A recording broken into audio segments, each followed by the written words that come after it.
Merci Angélique, angélique.fr pour retrouver tous vos horoscopes. IDFM Radio en lien, il est 9h passé d'une toute petite minute. On est en retard ce matin. J'y suis pour lui.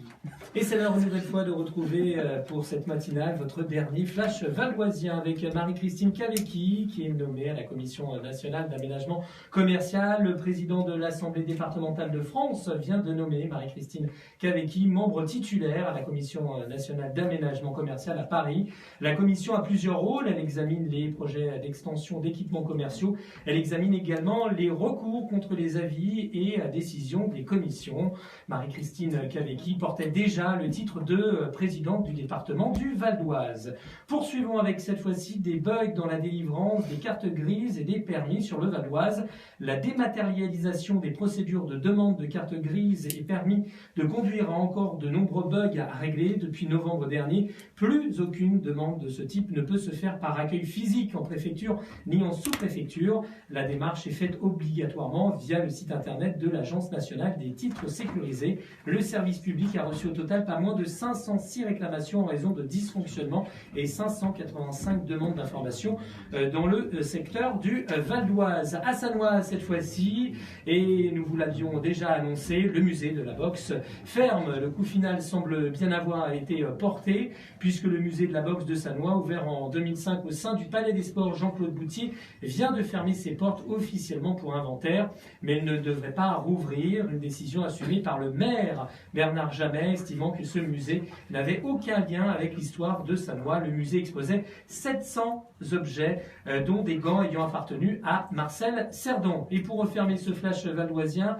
à Sarcelles, c'est une ville où il est impossible de se garer. Pour se garer, il faut sans cesse tourner de longues minutes, puis se résoudre à stationner un petit peu n'importe où sur les trottoirs. C'est le constat des habitants de la ville qui se disent excédés de cette situation. Régulièrement interpellés sur ce sujet, la maire Annie Perronnet concède que c'est un problème et que la ville n'a pas de possibilité de créer des parkings. Nouveau point sur l'actualité valdoisienne à 12h10. Je vous souhaite un excellent week-end. Je vous retrouve lundi pour la matinale 7h-9h. N'oubliez pas, dimanche 27 mai, c'est la fête des mamans. Vous avez rendez-vous maintenant avec le bar de l'économie, présenté par Florence Fleur.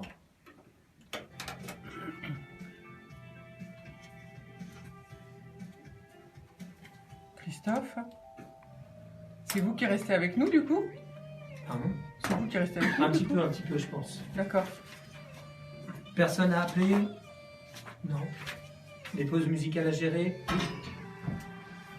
Bonne fête, maman! On attend Yves Cara, qui doit être dans les embouteillages, qui va nous parler du contrôle technique. Ça marche. Ah oui, j'avais dû vous montrer comment on ouvre les portes. On y va? Allez, attention, j'ouvre le micro. Bonjour à toutes, bonne journée Christophe et à lundi.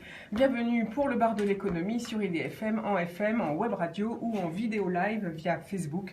Aujourd'hui nous parlons Europe, contrôle technique, cœur des femmes et YouPicard, la start-up du jour. Pour cela j'accueille tout de suite Stéphanie Vanneux, bonjour. Bonjour. Vous êtes vice-présidente du Conseil régional d'Île-de-France en charge des affaires européennes, étiquetée Les Républicains, mais porte-parole du mouvement libre de Valérie Pécresse. Dans quelques minutes, nous verrons ensemble à quoi sert l'Europe, en particulier en Île-de-France et en Val d'Oise, et la stratégie européenne de la région Île-de-France que vous mettez en œuvre pour tenter de peser au mieux dans les orientations du futur budget pour 2020, afin de sauvegarder la politique de cohésion des fonds européens. Accessoirement, vous êtes également adjointe au maire de Pontoise, en charge des ressources humaines et de la vie associative. Et puis, à vos heures perdues, vous écrivez, en 2014, dans les entrailles du pouvoir, la face cachée des cabinets ministériels, publié aux éditions du Moment, car vous avez été chef de cabinet et conseiller parlementaire. À vos côtés, Yves Cara, qui va arriver. Il est en charge de la communication de l'Automobile Club. Souvenez-vous, il était venu nous voir il y a 2 mois. Il défend 100 millions de membres, c'est-à-dire des automobilistes. Il va nous présenter ce fameux nouveau contrôle technique pris d'assaut parce que les prix vont augmenter. Également, Édouard Collin, bonjour.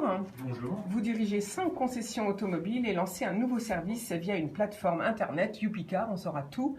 de ce nouveau service numérique. Donc. Et puis enfin, Jean-Claude Durousseau, bonjour. Bonjour. Vous êtes chef d'entreprise en charge des entretiens médicaux d'Enghien. Cet automne, vous lancez l'opération Le Cœur des Femmes, à laquelle notre radio s'associe. C'est notre info du jour. Donc, Jean-Claude, il faut alerter les femmes. Pourquoi ? Eh oui, bonjour Florence, bonjour Stéphanie, bonjour à toutes les femmes présentes dans le studio et bonjour à toutes les femmes qui nous écoutent. L'info du jour vous concerne car nous allons parler de votre petit cœur, les femmes. Alors savez-vous Florence que les maladies cardiovasculaires tuent 7 fois plus de femmes que le cancer du sein ? Non. Stéphanie, est-ce que vous saviez qu'une femme sur 3 décède d'une maladie cardiovasculaire ? Que chez les femmes de moins de 50 ans, l'infarctus a triplé ces 15 dernières années. Alors ces chiffres sont alarmants et méconnus, et notamment méconnus par les femmes elles-mêmes.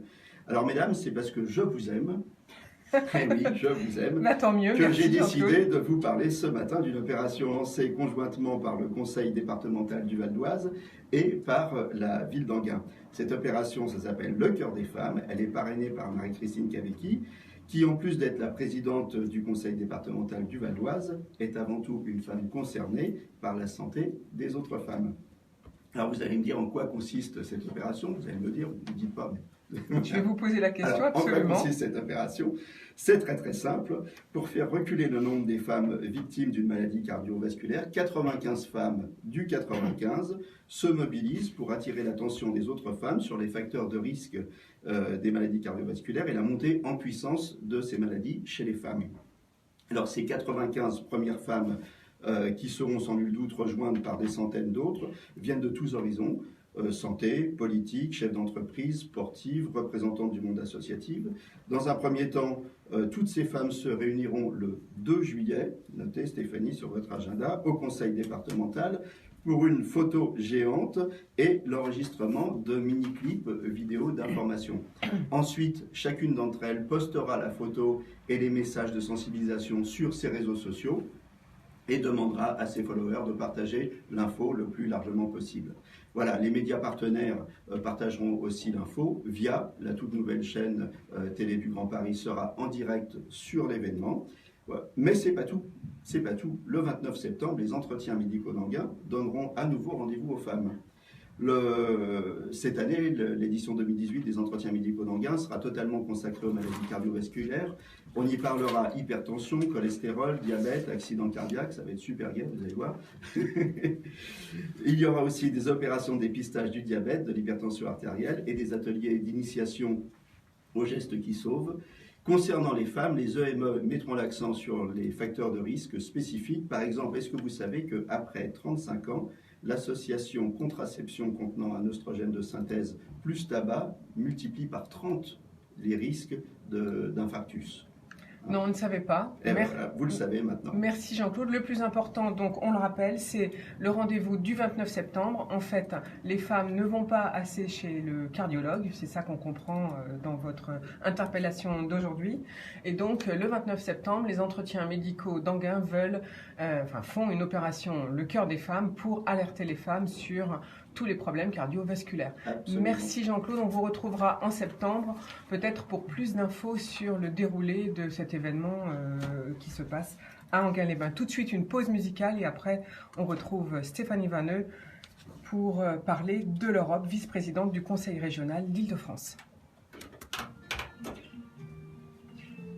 Vive la parité. Le 2. Pas de parité, là. Non, vive la parité, c'est que justement, on commence à vivre comme vous. Bah oui. Mais oui, les femmes sont des hommes On comme boit, les on autres. picole, on fume. C'est exactement ça. Exactement ça. Et puis en fait, c'est pas parce qu'on est ou maigre ou enrobé qu'on a plus de maladies cardiovasculaires. Non, La les facteurs corpulence de ne risque change rien. qui sont les mêmes. 2 juillet volontiers, ça dépend de l'heure. Alors c'est 18h, 21h, ce sera au conseil départemental. Bon, moi je vous ai dit, ça dépend. J'attends que je ne sais pas encore si je suis là ou pas le 2 juillet. Si je suis en province, On va vous prendre en photo aujourd'hui je déjà. vais me prendre aujourd'hui, comme ça c'est réglé. Avec les moyens numériques, vous pouvez me rajouter. Oui, on va rajouter. Non, mais au conseil départemental, on va enregistrer aussi des petits clips. Vous voyez, les pancartes qu'on a préparées, là, il y aura plein de messages différents. qui seront à la disposition des femmes. Et donc, elles pourront, on fera un petit clip de 10 secondes chacune avec un message que En vous attendant, choisirez. Christophe, vous m'entendez? Non, il n'entend rien. Si. Si, j'entends. Dans mon dossier du jour, j'ai mis toutes les images Le Cœur des Femmes parce qu'on parraine cette opération. Nous, la radio, pour qu'on puisse mettre une photo. J'ai mis les PDF dans mon dossier du jour, là, vous allez voir. Et on pourra mettre une photo sur Facebook, enfin un des PDF. Bon, on y va parce qu'on a beaucoup de choses à dire sur l'Europe. C'est possible? Non.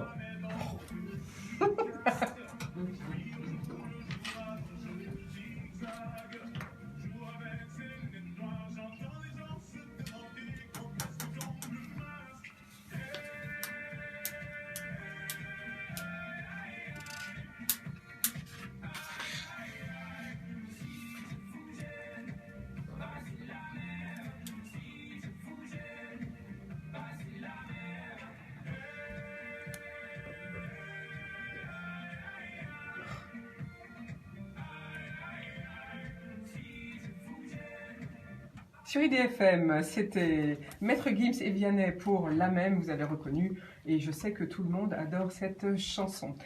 Alors Stéphanie Vanneux, vous êtes vice-présidente du Conseil régional d'Île-de-France en charge des affaires européennes, et aujourd'hui ensemble on va parler de l'Europe, mais avant, j'ai une question personnelle à vous poser.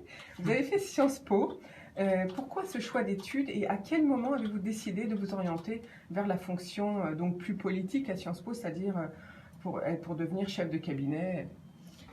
C'est une très bonne question à laquelle j'aurais presque un peu de mal à répondre, et ma famille aussi d'ailleurs, puisqu'on a eu des discussions animées sur ces sujets-là. En fait, je pense que j'ai toujours voulu, sans savoir vraiment complètement les choses, ça s'est fait assez naturellement. Ma mère en parlerait mieux que moi, puisque je m'en souviens pas, mais paraît-il que dès que j'ai été en âge un peu, on va dire, de m'ouvrir à l'actualité, j'étais déjà complètement fascinée par ça. Il paraît que par je la politique par l'actualité, on va dire, de manière générale au départ. Quand j'avais une dizaine d'années, on va dire 12-13 ans, et que j'avais cette faculté qui horripilait absolument tous les membres de la famille de commenter chaque reportage et chaque minute de reportage des 20 heures, parce que ça me faisait réagir tout simplement. Donc je pense que déjà on voyait peut-être une petite sensibilité à ça, et puis bon, ça s'est affiné au fur et à mesure. Mais en fait, j'ai eu la chance, je crois, assez tôt de savoir que je m'orienterais plutôt vers ça. Alors, j'ai voulu être avocate, j'ai voulu être journaliste, enfin voulu, en tout cas j'y ai réfléchi, et puis assez naturellement, ça s'est présenté comme ça, avec la chance d'avoir des études qui y correspondaient, et puis le parcours a été relativement linéaire. Mais malgré ça, c'est vrai qu'on se pose beaucoup de questions, donc j'ai une grosse pensée pour tous nos amis étudiants qui sont en plein choix en ce moment. Exactement, et qui soit réfléchissent, soit au contraire ont peut-être un avis assez arrêté, mais malheureusement pour des raisons X ou Y ne peuvent pas intégrer la filière qu'ils ont choisie. Donc je sais que c'est des moments extrêmement délicats et angoissants pour tout le monde. Très angoissants. Les parents ne sont pas mieux placés dans ces cas-là. Mais ce qu'il faut dire le plus à notre époque, c'est toutes les possibilités parallèles qu'on peut faire et les voies par lesquelles on peut passer, même si on s'est trompé en quelque sorte de choix. Un an ou deux après, on peut passer par d'autres universités ou écoles. Il y a des signatures de contrats entre toutes ces écoles. Alors aujourd'hui, notre sujet, c'est l'Europe. En 2016, le budget de l'Union européenne s'élevait à 155 milliards d'euros. L'Allemagne est le plus gros contributeur avec 23 milliards, suivi par la France 19 milliards et l'Italie 13 milliards, le Royaume-Uni 12 milliards. Mais les bénéficiaires, c'est l'Espagne qui a reçu le plus fort montant, en tout cas les chiffres datent de 2016, 11,5 milliards, suivi de près par l'Italie, 11,5 milliards, et la France, 11,3 milliards. Donc, on voit bien que on peut dire qu'il y a un bénéfice net, entre guillemets, puisqu'il y en a certains qui donnent plus que ce qu'ils reçoivent. Si l'Allemagne est à moins 12 milliards d'euros, la France moins 8 milliards et le Royaume-Uni moins 5 milliards. Donc, à quoi on voit en plus que certains pays contestent, puisque les mouvements populistes en ce moment sont en montée. On voit en Italie ce qui vient de se passer. On voit aussi, on attend le choix de l'Espagne avec la Catalogne. À quoi sert l'Europe, peut-on dire aux auditeurs? C'est juste une très bonne question. Je pense que si tout le monde savait y répondre de manière assez précise et j'allais dire concrète et illustrée, probablement que nous n'aurions pas les phénomènes que vous venez de décrire. Je trouve que votre introduction est assez symbolique de tout ça, c'est-à-dire qu'aujourd'hui, on analyse l'Europe essentiellement au travers de contributions financières. Ce qui veut juste dire qu'on a complètement perdu précisément ce qu'on en attend et quel est son projet, quelle est l'idée initiale de cette Union européenne. J'ai souvent l'habitude de dire que pendant un temps, on était dans la logique de la construction européenne, tout simplement parce que ça a été fait par une génération qui a connu la guerre, par une génération qui sait exactement d'où elle vient et ce qui existait avant que l'Union européenne n'existe plus. Quelque part, l'Europe est victime de son succès. Pourquoi ? C'est que nos générations, ma génération, les générations suivantes, on n'a pas connu finalement, on n'a pas de souvenir de ce qu'était véritablement la France avant l'Union européenne. Donc on n'a pas d'éléments de comparaison. Donc finalement, on voit éventuellement, comme on dit, on voit souvent les trains qui n'arrivent pas à l'heure et on ne parle pas de ceux qui arrivent à l'heure. L'Europe, c'est un peu pareil. Mais comme on n'a pas connu et qu'on n'a pas d'éléments de référence et c'est heureux, la dernière guerre mondiale est maintenant derrière nous depuis longtemps. 70 ans. Voilà, le simple fait de dire l'Europe permet la paix, ce n'est pas suffisant. Ce n'est pas suffisant. Et que ce que je reproche profondément, c'est que c'est logique et c'est normal et c'est sain qu'éventuellement même on remette en question un projet. Moi, je suis pro-européenne, mais je respecterai toujours quelqu'un qui, de manière respectueuse, intelligente et enfin qui essaye de comprendre les choses, critique l'Europe. Le problème, c'est qu'aujourd'hui, j'ai le sentiment que l'Europe a été quelque part, entre guillemets, privatisée ou capturée parce que j'ai envie d'appeler des experts et qui, ça c'est quelque chose qui m'agace profondément, prennent un ton moralisateur dès l'instant où vous émettez des doutes sur ce qu'est l'Europe aujourd'hui. Moi je suis convaincue que heureusement que nous sommes au sein de l'Union européenne, que ce soit tant pour des questions économiques que pour des questions de poids, d'alliance. On voit bien que tout seul, on arrive strictement à rien, et c'est pas vrai qu'en politique, c'est vrai dans la vie, d'une manière générale. Simplement, il faut effectivement accepter de regarder quelques modes de fonctionnement et quelques ajustements qu'il peut y avoir. La véritable question que nous avons, c'est la représentation politique et finalement la légitimité de l'Union européenne. Et on est à la croisée des chemins où on va pas au bout des choix. Le bout des choix, c'est quoi ? C'est qu'on a une Commission européenne, d'ailleurs, qui est la cible de toutes les attaques, de toutes les critiques, qui, Commission, en réalité, ne fait qu'appliquer ce que décident les États membres. Il ne faut jamais oublier ça. Hein. Donc, un peu de pédagogie aussi sur comment fonctionnent les institutions européennes, je pense, ne ferait pas de mal. Et vous savez, c'est donc, la Commission qui... En fait, la Commission, c'est le bras. Voilà, oui, même pas. C'est en réalité, alors pourvoyeur d'idées sur de la gestion et autres, mais les grandes orientations, ce sont les États membres. Hein. Les choix sur le budget, ce sont les États membres. La Commission sur la base, si on doit parler budget, c'est la Commission sur la base de ce qu'elle voit et de la situation aujourd'hui. Voilà différents scénarios. À vous, États membres et Parlement européen, de faire les choix et de nous dire ce que vous souhaitez. C'est comme ça que ça se passe. Et la difficulté à laquelle nous sommes confrontés aujourd'hui, c'est qu'il y a une volonté, ou en tout cas une orientation vers plus de représentation politique de l'Union européenne, mais on se dit, mais quelle est sa légitimité ? Est-ce que c'est le Parlement européen, d'où les débats sur les listes transnationales, sur les modes de scrutin, sur comment va être élu le futur président de la Commission européenne ? Est-ce que ça sera automatiquement le vainqueur des élections européennes ou est-ce que ce sera quelqu'un qui sera désigné par les États membres ? Ça paraît quelque chose d'un tout petit peu technique, mais c'est très révélateur. En réalité, on ne sait pas. Vous savez, quand on disait l'Europe, si on veut appeler l'Europe, on appelle qui ? C'est toujours pas réglé cette question. C'est pas vrai. C'est pas le président de la Commission, c'est pas le président du Conseil, c'est pas le président du Parlement européen, donc on ne sait pas. Et ce sujet-là explique que ce soit extrêmement complexe, y compris pour des gens qui ont ni d'avis contre ni d'avis pour de l'Union européenne et qui vivent avec, mais qui au final, comme ils ne comprennent pas les ressorts des modes de fonctionnement, finalement ne voient qu'une chose, c'est les directives européennes qui sont transposées dans le droit national pour le contrôle technique des voitures, normes supplémentaires, c'est un certain nombre de règles qui sont imposées, c'est des impôts. Donc on se dit finalement ça nous coûte cher, ça bride notre liberté, et finalement ça ne sert à rien puisque les grands défis qui sont posés aujourd'hui comme la défense, l'immigration, la sécurité, l'Europe ne s'en occupe pas et au contraire montre qu'elle est impuissante.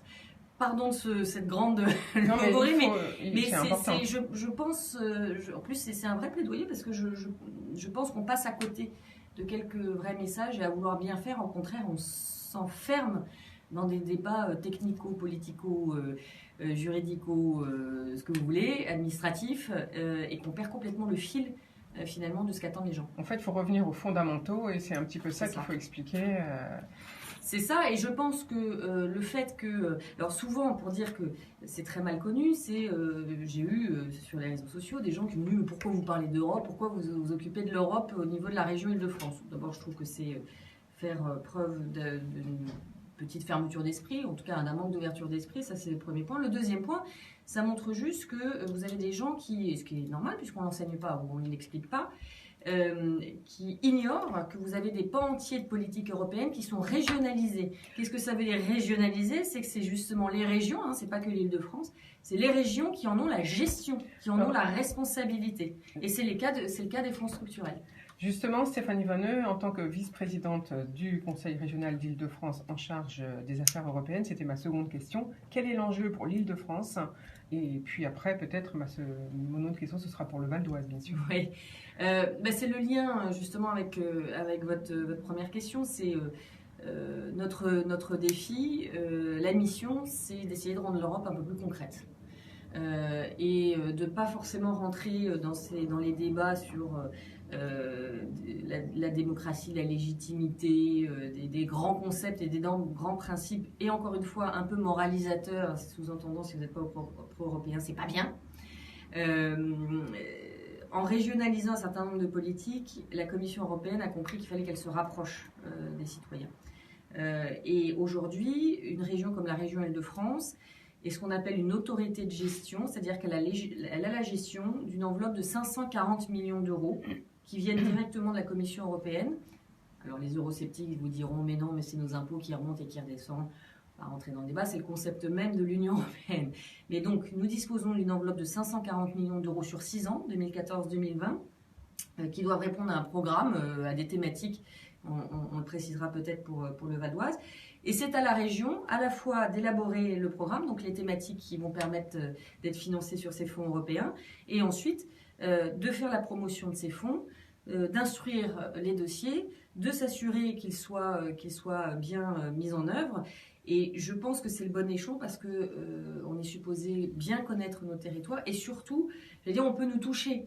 L'Europe n'est plus évanescente, c'est-à-dire qu'un porteur de projet, que ce soit une association, une petite entreprise ou une collectivité territoriale, peut venir me voir, venir voir les services de la région pour interroger sur les modes de financement européens, et on est en capacité non seulement d'y répondre sur le principe, mais surtout de mettre en œuvre et assez rapidement. Oui, parce que certains disent que c'est très opaque, on ne sait pas trop à qui s'adresser, et quand on s'adresse dans sa commune ou même voire au département, souvent personne n'a la réponse. Donc en fait, ce que vous nous dites aujourd'hui concrètement, c'est venez taper à la porte de la région Île-de-France, c'est nous qui sommes finalement les meilleurs conseillers. C'est plus que meilleurs conseillers, c'est qu'on les gère. C'est-à-dire que c'est qu'en plus c'est nous qui prenons les décisions.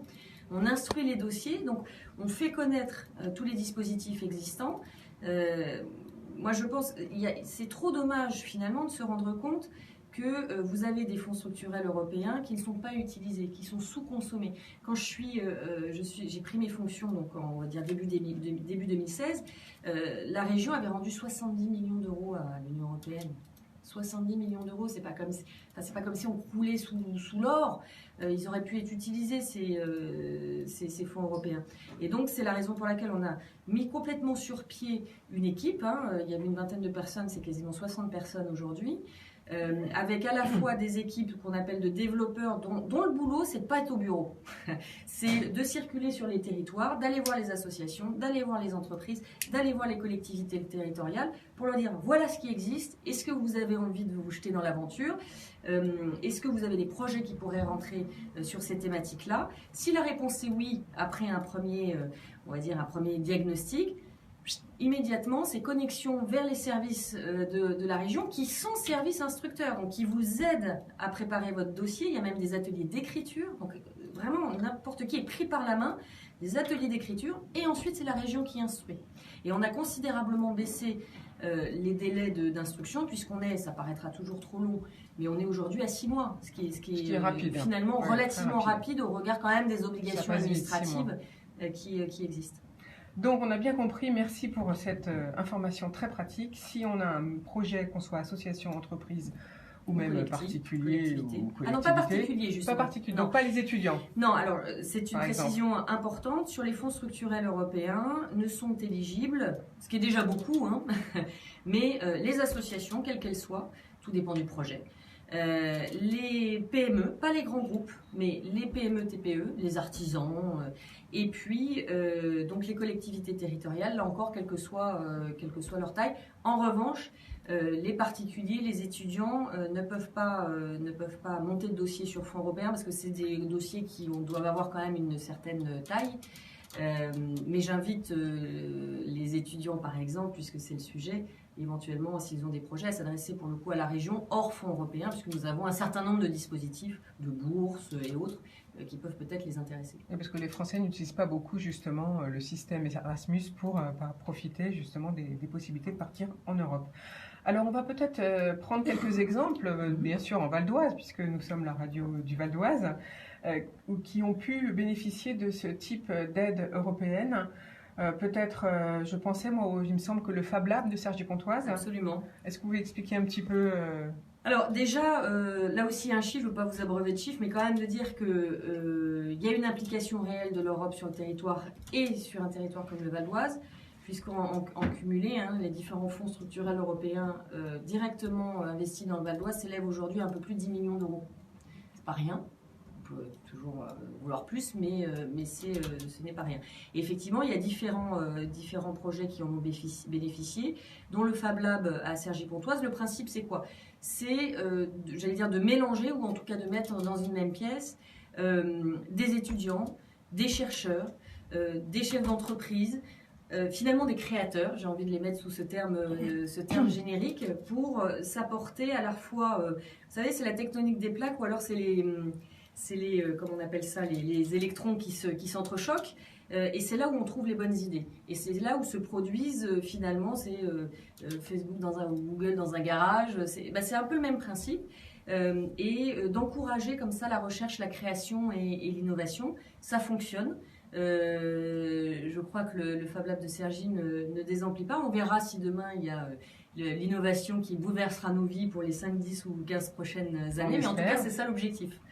Autre projet qui vous a été soumis, c'était aussi le fameux t-shirt connecté, oui. Le Perco. Alors comment c'est arrivé cette idée ? Alors, c'est évidemment pas nous qui l'avons eu.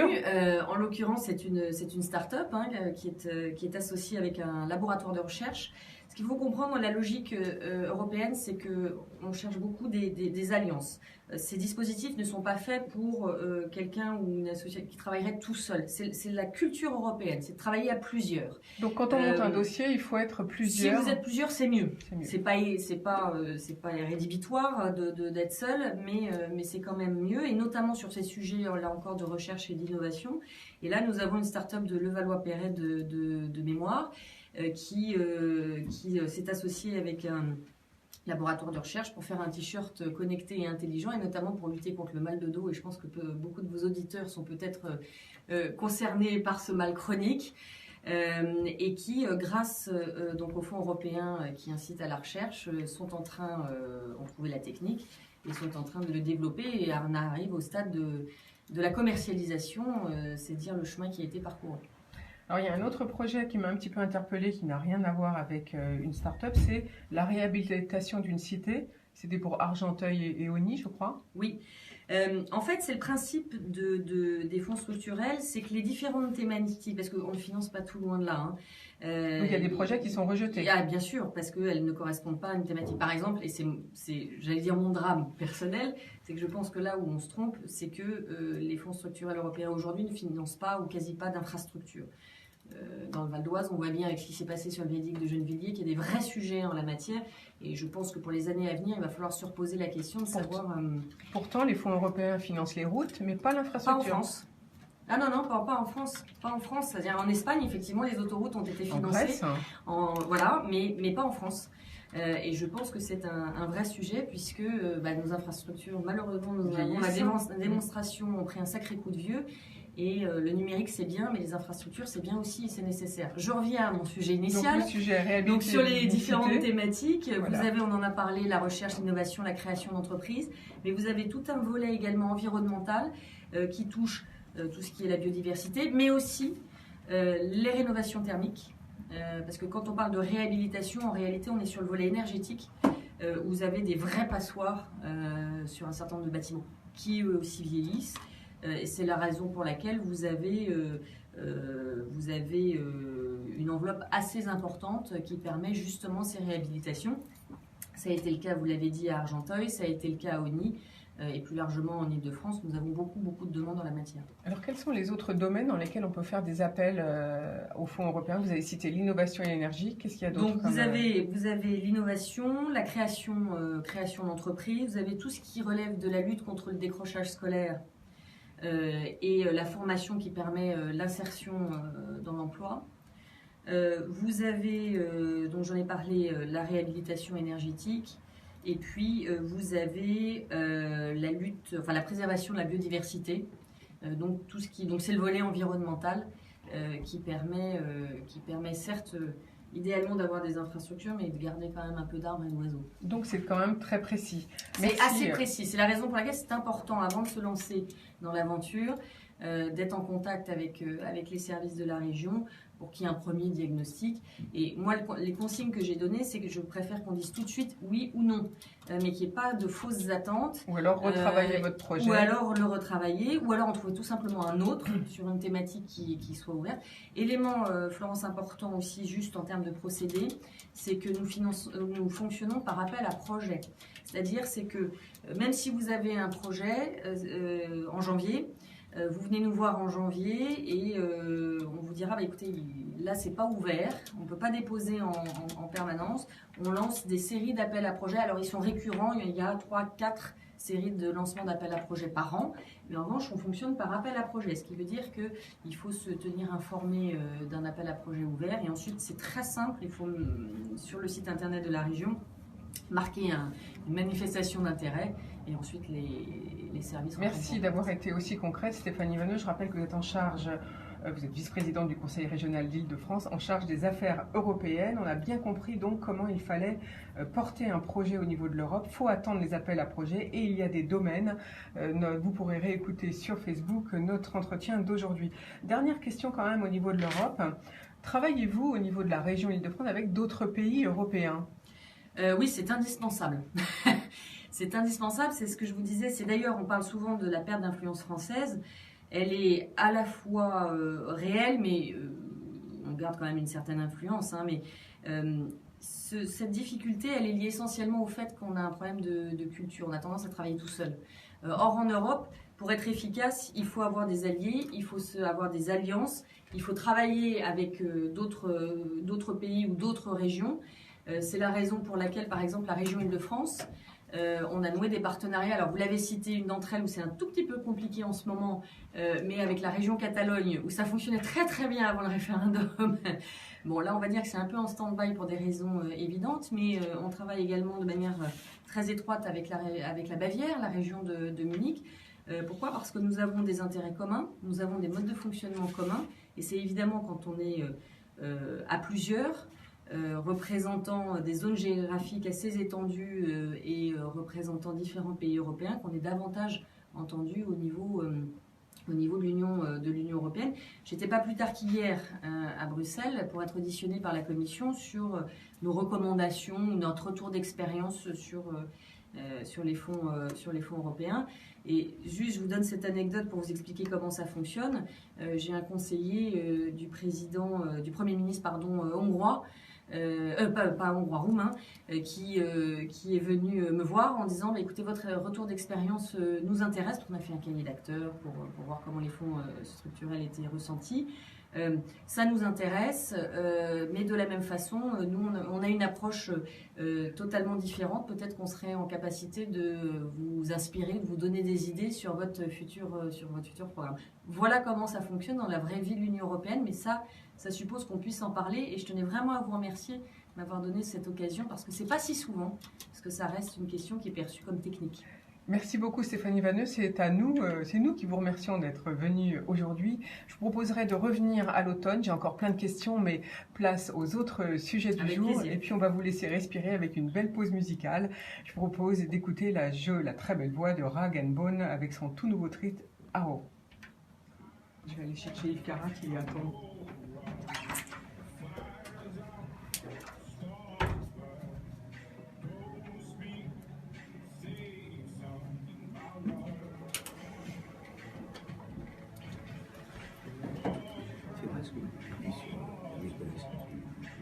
Non, c'est total.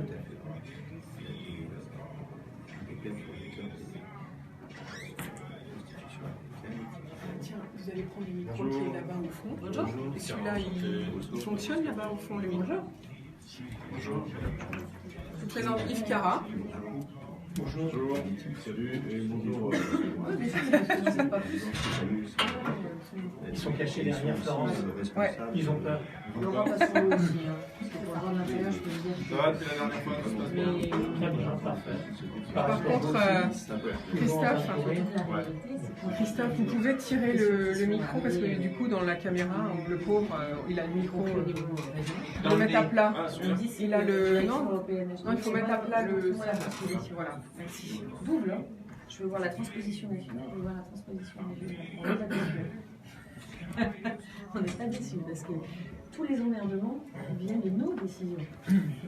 Pas d'en haut. Donc Yves, je vous laisse dérouler le nouveau contrôle technique. Moi, je vous ai introduit tout à l'heure. Questions, réponses, on y va, ce que vous voulez.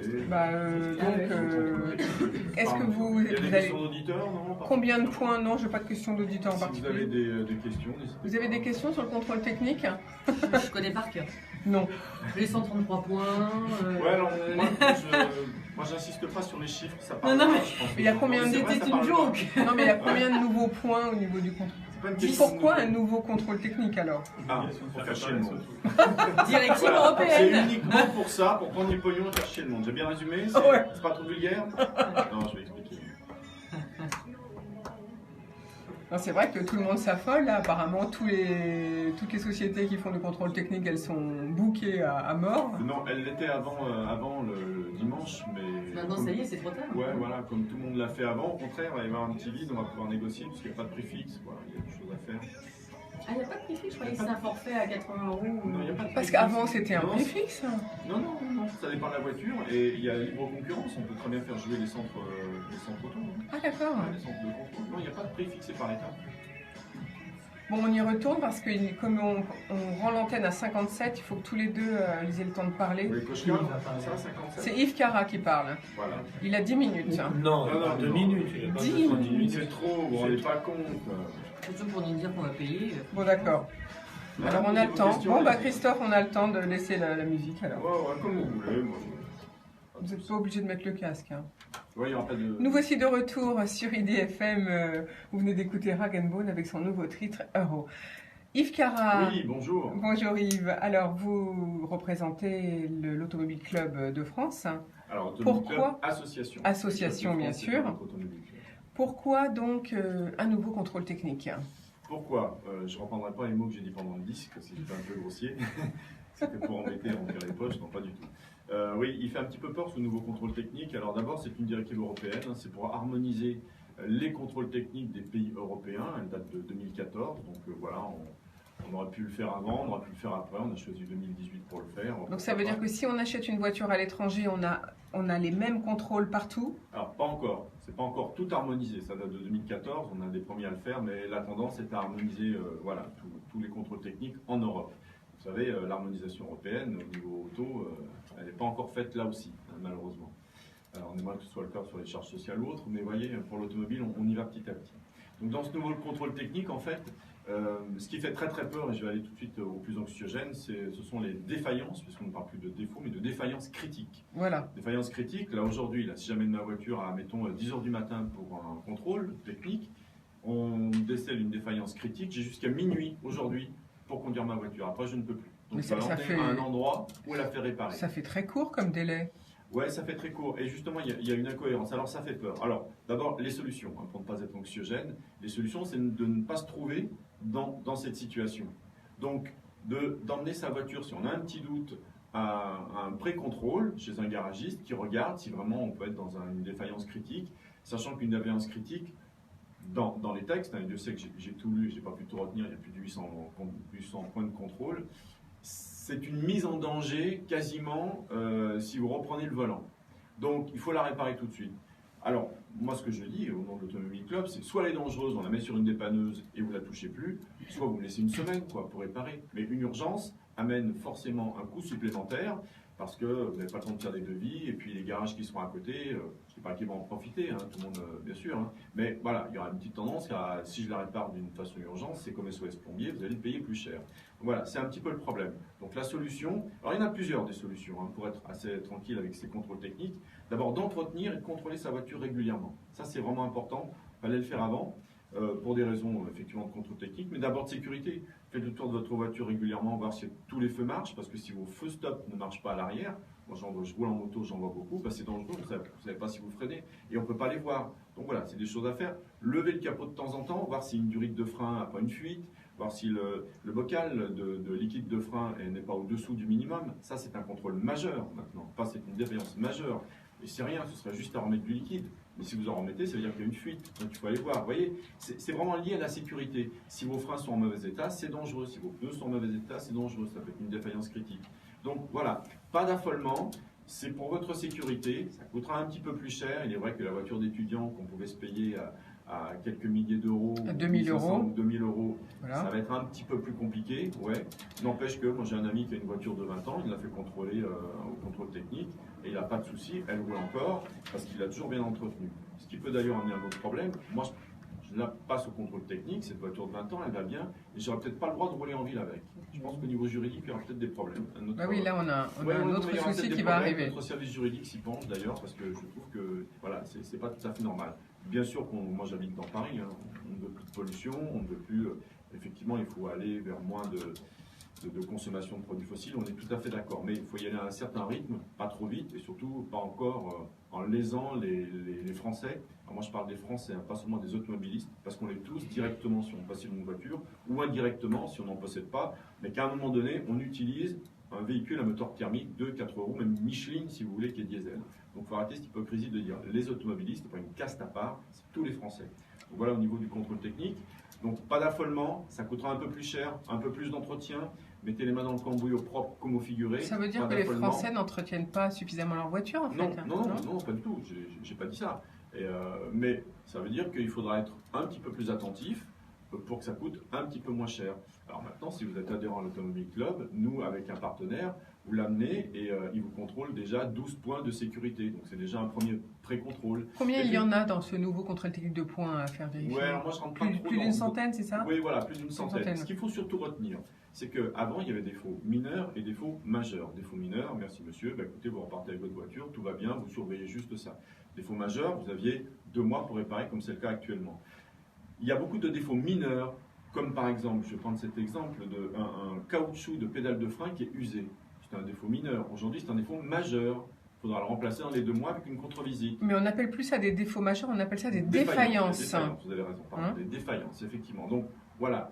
Alors, après, elle a expliqué à quelqu'un qu'il y a une semaine, un défaut mineur, c'était pas grave, et qu'aujourd'hui, c'est un défaut majeur et qu'il faut réparer, et peut-être payer une contre-visite. Alors, solution pour payer moins cher, on peut tout négocier. Il n'y a pas de prix fixe fixé par l'État pour ça, c'est important. Voilà. Pas de prix fixe pour le contrôle technique. Il faut donc faire des devis quand on veut déposer sa voiture. On va pas faire des devis parce qu'on parle de quelques dizaines d'euros, mais en tout cas, faire jouer la concurrence, regarder sur Internet. Il y a des promos parfois. Hein. Et puis, il y a une petite chose que j'ai lue dans un magazine AutoPlus, pour ne pas le nommer parce qu'ils sont vraiment très très bien. Si vous avez un vrai doute sur votre voiture, vous pouvez faire un contrôle technique blanc. Voilà, vous l'amenez, vous dites écoutez, c'est un contrôle technique, mais je vous le paye. Mais voilà, je ne serai pas sanctionné s'il y a un problème. Vous le faites, alors vous allez me dire, mais vous allez payer 2 contrôles techniques. Eh bien, négociez. Vous dites, écoutez, je vais en faire un, j'en ferai un deuxième s'il y a un problème, je viendrai chez vous. Qu'est-ce que vous me faites 2 pour le prix d'un ou 1,5. Voilà. Si vous avez un doute sur votre voiture, sur ses capacités à rouler en toute sécurité avec votre voiture ou à passer ou pas le contrôle technique, ce sont des choses que vous pouvez faire. Alors, autre question sur ce fameux contrôle technique. Maintenant, on a combien de temps? Il faut les faire tous les combien, les contrôles techniques? Ça n'a pas changé. Avant 4 ans pour une voiture neuve, et tous les 2 ans ensuite, sachant que pour vendre une voiture d'occasion, peu de gens le savent, il faut un contrôle technique qui a moins de 6 mois. D'accord ? Donc ça c'est important. Donc quitte à refaire un autre second contrôle technique si on décide de vendre sa voiture et qu'on est proche des 4 ans. Moins de 6 mois, voilà. et c'est le vendeur qui doit le fournir. Merci beaucoup Yves Carrat d'être venu nous présenter ce fameux nouveau contrôle technique qui fait peur, c'est vrai, à tout le monde. On va tout de suite retrouver une petite pause musicale avant de passer la parole à notre start-up du jour. Voilà. C'est qui là?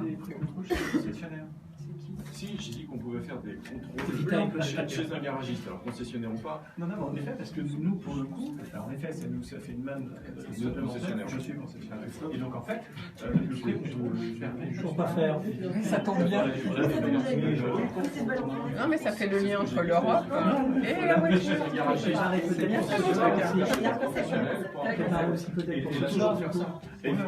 Tu vas sur Argenteuil ce soir. Pour le contrôle technique. Nous, on va essayer de respecter pour éviter la défaillance. Si on a le temps, Stéphanie, je vous repasserai la... Alors on rend l'antenne à 57, je vous repasserai la parole pour 1 minute de conclusion, peut-être. Pour savoir si elle a passé son contrôle permis. Voilà. Le contrôle technique. Contrôle technique. Je suis en leasing, donc Donc là, j'ai pas le faire. là, on laisse pas la musique parce qu'il faut qu'il ait le temps de parler, il faut que Stéphanie fasse un petit mot de conclusion. Hein? Alors c'est là, moi je suis d'accord. Posez-la sur une dépanneuse, vous repartez pas. On est d'accord. Ah oui, on en voit beaucoup. Ah ouais, on est extrêmement bête. Voilà, 2 passionnés d'automobile, dès qu'ils se mettent à discuter. On n'a plus qu'à se taire. Dacia et BMW Mini à Montrouge. D'accord. Alors que je retrouve mes notes. Alors, on travaille beaucoup avec le Mini parce qu'on a une société qui est J'y suis plus, moi. Le voilà. La formation notamment d'entreprise, on a des business sécurité, on a un accord avec TM, on a des Mini. On a une quarantaine de Mini sur la musique. Non, c'est pas ça. À Montrouge, le CMK. Et vous voyez beaucoup de voitures qui se Ah bah, oui. Nous, notre métier, c'est de réparer des voitures, c'est pas pour Bon, c'est bon, on est presque dans les temps. On n'a pas trop de retard, c'est super. Et nous, on est obligé de le mentionner, mais ça se passe pas forcément bien. La question pour la conclusion, j'avais pensé à peut-être la stratégie de l'Île-de-France pour le futur. Ouais. Puisque là, il y a quand même un gros enjeu, c'est le budget en 2020. Voilà. Alors, je sais pas où les discussions doivent être âpres en ce moment. Ben on y est. Moi, en ce moment, j'y suis tous les 15 jours à peu près. On fait du lobbying, absolument. Le dernier intervenant est celui qui va être Et responsable. c'est marrant parce que à Bruxelles, ils en parlent directement, en disant que c'est du lobbying, etc. Quand nous, Et le lobby, soit je l'admire, soit je fais pas.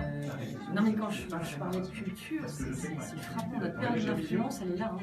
C'est pas la culture française qui s'est imposée à Bruxelles, c'est la culture anglo-saxonne, scandinave. Aucun problème avec ça. C'est... Eux, ils discutent pas l'Europe. Ah bah si, bien sûr. Ah si. On y va. Édouard Collin, vous dirigez 5 concessions automobiles et vous avez lancé l'année dernière un nouveau service via une plateforme internet qui s'appelle YouPicar. Qu'est-ce que propose YouPicar? Bonjour Florence, alors YouPicar en fait est le pendant des concessionnaires et des distributeurs automobiles classiques. On s'est rendu compte qu'il y a un certain nombre de clients qui ne venaient plus en concession et qui vendaient leurs voitures, bien évidemment, entre particuliers.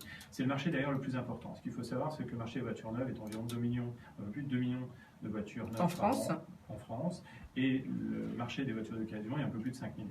Et sur ce marché, eh bien, il y a énormément de particuliers qui vendent leurs voitures de particulier à particulier et qui ne passent pas dans les concessions ou trop peu. Donc notre objectif était de prendre une page blanche et de monter un projet qui soit un projet bien évidemment pour les particuliers qui ne souhaitent pas aller en concession et qui veulent avoir un service de chez eux directement et complètement digitalisé, donc de bout en bout. Le but de YouPicar, c'est de déposer juste son numéro d'immatriculation. Avec le numéro d'immatriculation, on trouve la voiture et on saisit le kilométrage de la voiture, on fait un descriptif de la voiture et on donne, nous, une fourchette, une estimation de prix, minimum, maximum, où on va reprendre votre voiture. Donc on donne, dans un premier temps, une fourchette de prix. Si vous voulez avoir un prix définitif, il faut aller un peu plus loin et renseigner quelques photos. En donnant des photos, je vais vous confirmer un prix ferme. On n'est pas beaucoup à donner un prix ferme en ligne sans avoir vu la voiture. C'est vous, c'est-à-dire c'est la plateforme qui donne Oui. le prix de la voiture, ça Oui. n'est pas le particulier, c'est bien ce que j'ai compris. Exactement. Le particulier vient sur le site et on rachète la voiture. Le but est de racheter la voiture du particulier.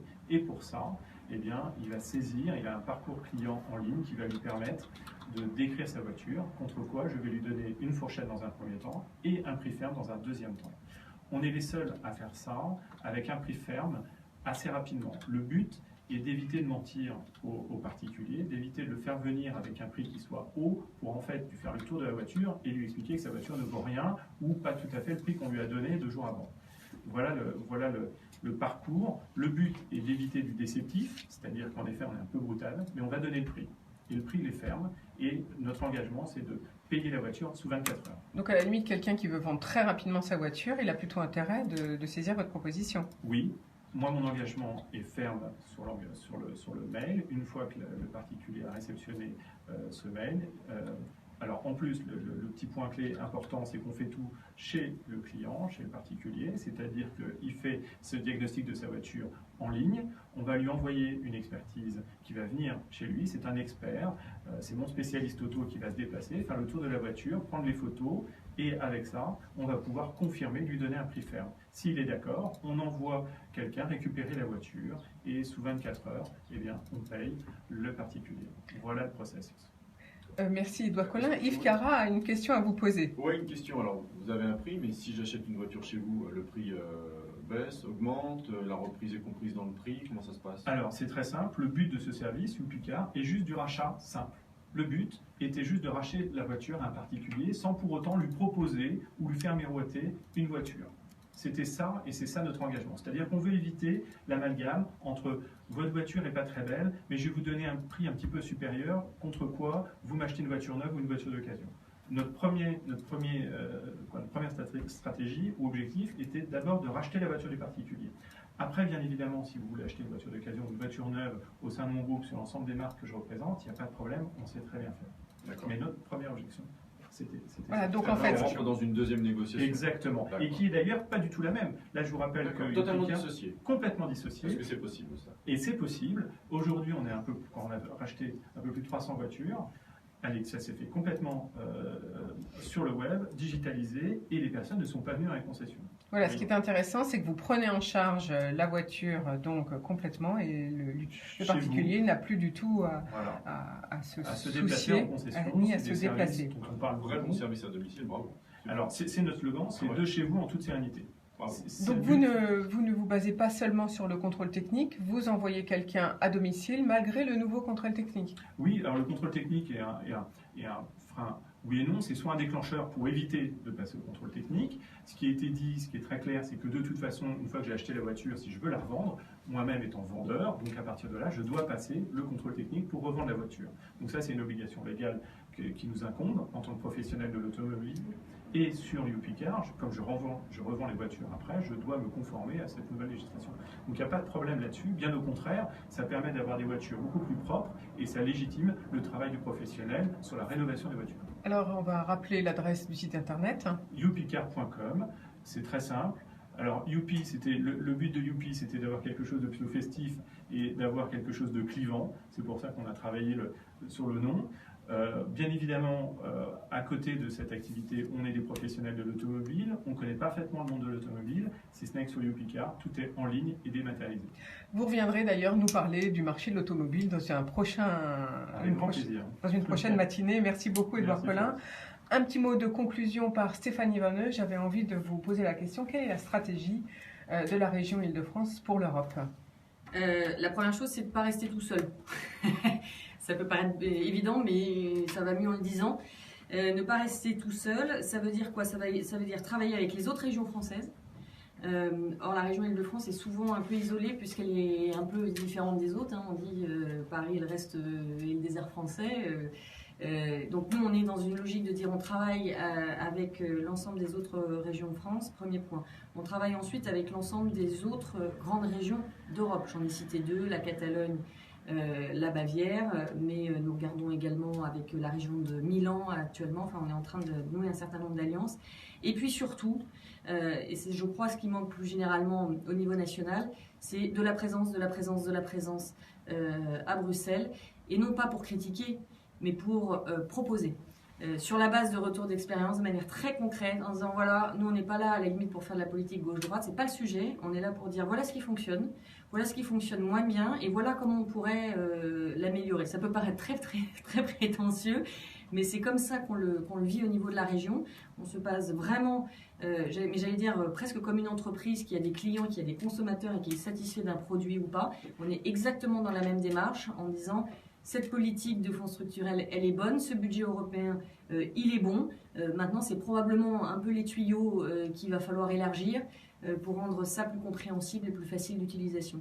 Oui, parce qu'on voit bien qu'en ce moment, entre les pays de l'Europe du Nord qui ont une idée, les pays de l'Europe de l'Est qui ont une autre idée, plus les mouvements populistes, on a un petit peu peur de la décision du budget européen. C'est-à-dire qu'on est arrivé à un niveau où effectivement l'Europe est grande, avec des pays, vous l'avez très justement dit, on va dire scandinaves, qui ne vivent absolument pas les mêmes problématiques qu'une grande partie du reste de l'Europe. Vous avez le sud de l'Europe, vous avez l'est de l'Europe.